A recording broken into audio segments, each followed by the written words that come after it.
People often think about which chemical should I be focusing on.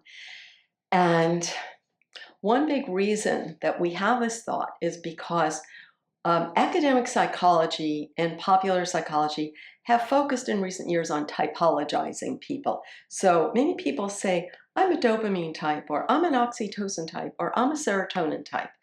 And so, or like, I have this friend who's a dopamine type. So I think it's really important to know that we all need all of them. So we all need all of them, and maybe one person is a little better at one, and another person, like I automatically go to this one that comes naturally to me. But really, I'm better off focusing on the one I'm not good at, because if I don't get any of that one, then it'll be more of a reward when I get it than just focusing on the one that I'm already good at stimulating. Now, however, I do think you get a little bit of a double bonus with dopamine, because if I want serotonin or oxytocin, I have to make a plan, and then I get dopamine when I execute the plan. So dopamine is really part of everything. But it also has a downside. So the simple example is, if you feel bored or stressed and you say, I'm going to order a pizza, the instant you grab your phone to call the pizza guy, your dopamine has already started flowing. So way before it's, so you're getting excited and then waiting and waiting. And then when you get that first bite of pizza in your mouth, it's great. But then 2 minutes later, the dopamine stops because it's already done its job.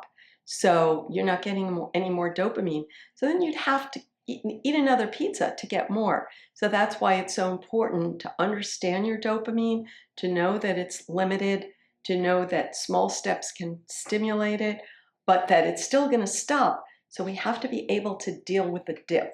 When your happy chemicals dip, it's like saying, okay, I don't have any excitement going on now. That's fine. But that's hard to do because your stress chemicals are causing you to, they're always trying to get your attention. Like if you're a gazelle, you live in a world of predators. There's predators all the time.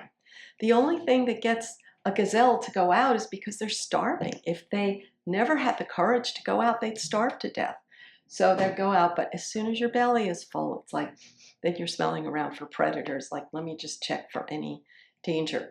So once you've done that great accomplishment and had that great bonding oxytocin experience and gotten your one-up moment, then you may have like a feeling of like a letdown, like the party's over. And you may just need some downtime, some distraction, rather than rushing toward your new goal.